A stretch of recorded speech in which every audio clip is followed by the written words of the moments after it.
کہا تھا کہ بصرہ کے گورنر کو دینا براہ راست اس کے پاس نہ جانا، قیصر روم کے پاس. انہوں نے ایسا کیا. تو ان دنوں میں کوئی اس نے نظر مانی تھی قیصر روم نے، اور وہ بیت المقدس کے سفر پہ تھا. واپس جب آیا تو پھر اس نے خط پیش کیا بصرہ کے گورنر نے، تو اس نے پھر بلایا دحیہ کلبی کو. تو مندرجات پڑھنے سے پہلے ترجمان کو بلانے کے بعد کہ میرے اور دحیہ کلبی کے درمیان ترجمانی کرے، دونوں زبانیں جانتا ہوں، عربی بھی اور میری زبان بھی.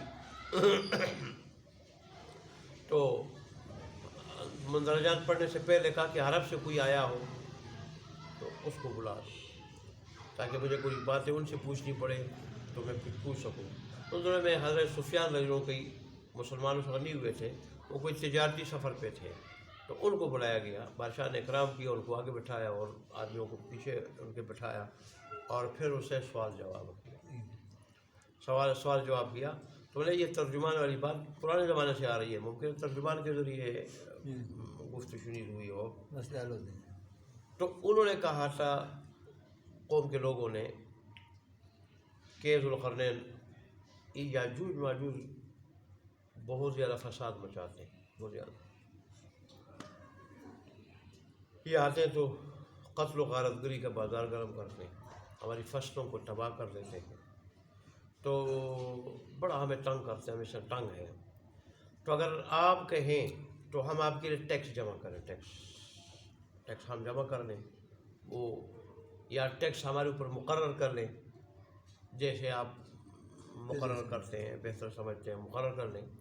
وہ ٹیکس ہم آپ کو دیں، شرط پہ کہ ہمارے ہونے کے ذریعے کوئی آڑ بنا لیں، کوئی آڑ بنا لیں تاکہ ہم بچ جائیں.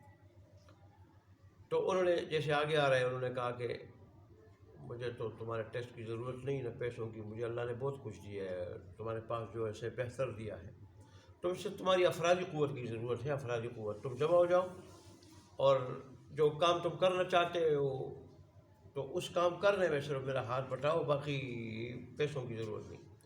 پھر آپ نے جو ہے نا سیسا بہت زیادہ سیسا جو ہے پگھلایا اور وہاں ایک دیوار بنا دی، بہت بڑی دیوار بنا دی، اور اس طرح جو ہے نا ان کو کیا کر دیا، محفوظ کر دیا. علی شریف میں آتا ہے اور روز اس کو چاٹتے ہیں،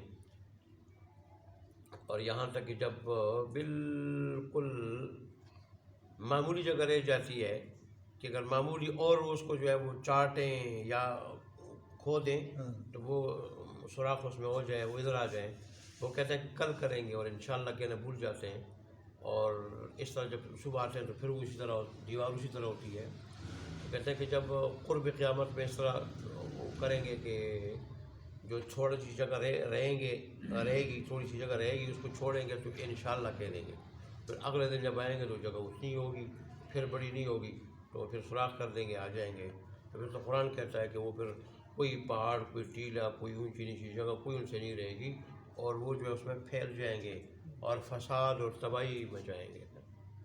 ابو داؤد کی روایت کے مطابق انسانوں کو قتل کریں گے، فصلوں کو تباہ کریں گے، اور پھر جب انسان جو ہے نا بہت ساروں کو قتل کریں گے جو عیسیٰ علیہ السلام کے ساتھ مومن ہوں گے، وہ پناہ لے لیں گے کسی جگہ میں، پھر آسمان کی طرف تیر پھینکیں گے، وہاں سے وہ خدا کی قدرت جب سرخ آئیں گے، کہتے ہیں ہم نے نیچے زمین والوں کو بھی تباہ کر دیا، اوپر والوں کو بھی، آسمانوں کو تباہ کر دیا.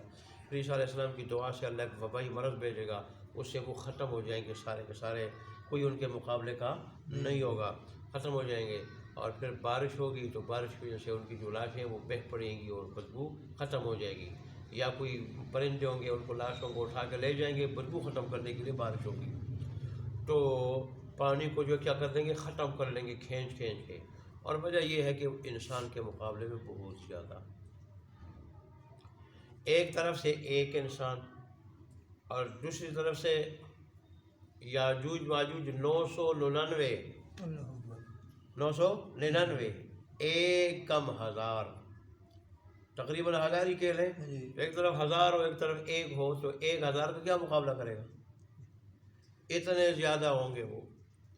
تو اس لیے یہ بھی ایک بہت بڑا فتنہ ہوگا جو قرب قیامت میں یہ پھیلے گا.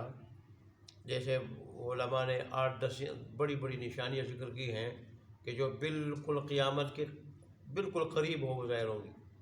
ان میں مشرق میں اور مغرب میں زمین میں لوگوں کا دنسنا ہوگا، زمین کا دنسنا ہوگا. ایک چوپائے کا صفا پہاڑی سے نکلنا، لوگوں سے باتیں کرنا، اس کا بھی ذکر ہے، اور کوئی ایسی آگ نکل جائے جو لوگوں کو محشر کے میدان کی طرف لے جائے اور شام کی طرف لے جائے. یہ ایسی نشانیاں ہیں جن میں یاجوج ماجوج بھی، دجال بھی ہے، اور سورج کا مغرب کی طرف سے نکلنا بھی ہے.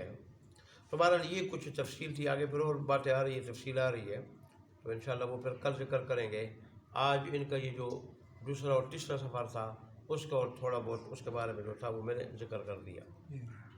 اور مقصد اس کا یہ ہے کہ اللہ جس کو ایمان دے دے، ایمان ایسی چیز ہے کہ وہ غربت ہو تو بھی انسان کو پریشان ہونے نہیں دیتی، بادشاہت کیوں نہ ہو اس وقت بھی آدمی کو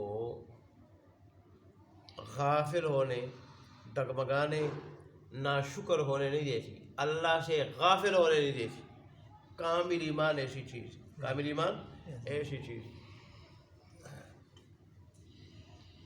اور اس کے مقابلے میں ایمان نہ ہو تو پھر غربت ہو تو بھی آدمی کفر اختیار کر لیتا ہے، معاملہ کرتا ہے، جزا فضا کرتا ہے، اور اگر تھوڑا مال آ جائے تو پھر غافل ہو جاتا ہے انسان.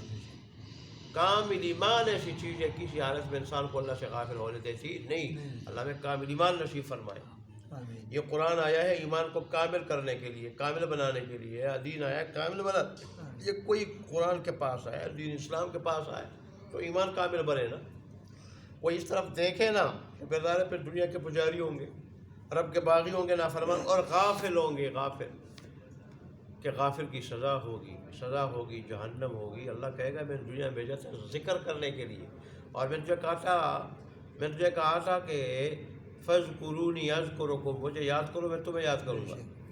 یا ایھا الذین آمنوا اذکروا اللہ ذکرا کثیرا، میں نے تمہیں کہا تھا مجھے کثرت سے یاد کیا کرو، اپنے آباء و اجداد سے بھی زیادہ یاد کیا کرو مجھے. لیکن تم نے تو بھول ہی دیا تھا، مجھے بلا ہی دیا تھا، تم غفلت میں پڑے ہوئے تھے. پھر اللہ سزا دے گا. دیکھیں پھر آپ چلے گا حتی اذا بلغ مطلع الشمس، یہاں تک کہ جب آپ پہنچے سورج ڈوبنے کی جگہ، وجدہا تطلع علی قوم، آپ نے اس کو پایا کہ وہ طلوع ہو رہا تھا سورج ایسی قوم پہ، لم نجعل لهم من دونہا سترا، کہ نہیں بنایا تھا ہم نے ان کے واسطے اس سورج کے ورے کوئی آڑ، کوئی پردہ، کوئی حجاب. کذالک، معاملہ یوں ہی ہے، بات اسی طرح ہے جیسے ہم کہہ رہے ہیں. وقد احطنا بما لدیہ خبرا، اور ہم نے احاطہ کیا ہے اور ساری چیزوں کا جو اس کے پاس تھی. خبرا خبر کے اعتبار سے، باخبر ہونے کے اعتبار سے ہمیں اچھی طرح خبر ہے جو کچھ ذوالقرنین کے پاس تھا. ثم اتبع سببا، پھر وہ پیچھے لگا ایک راستے کے، پھر چل پڑا وہ ایک راستے پہ. سبب میں نے کہا کہ اس کا معنی ایک راستہ بھی ہے. حتی اذا بلغ بین السدین، یہاں تک کہ جب وہ پہنچا دو پہاڑوں کے درمیان، وجد من دونہما قوما، تو پایا آپ نے ان دو پہاڑوں سے ورے، ان کے درمیان درے میں، قوما، ایک قوم کو، لا یکادون یفقہون قولا،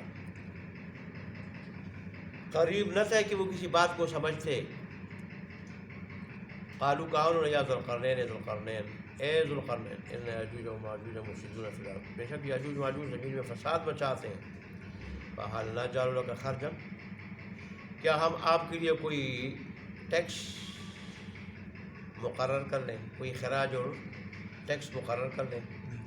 اعلیٰ ان تجعل بیننا و بینہم سدا، اس شرط پر کہ آپ ہمارے اور ان کے درمیان کوئی دیوار بنا دے. آگے پھر کیا انہوں نے کیا جواب دیا اور کیا ہوا، پھر اس کا ذکر انشاءاللہ کل والے درس میں.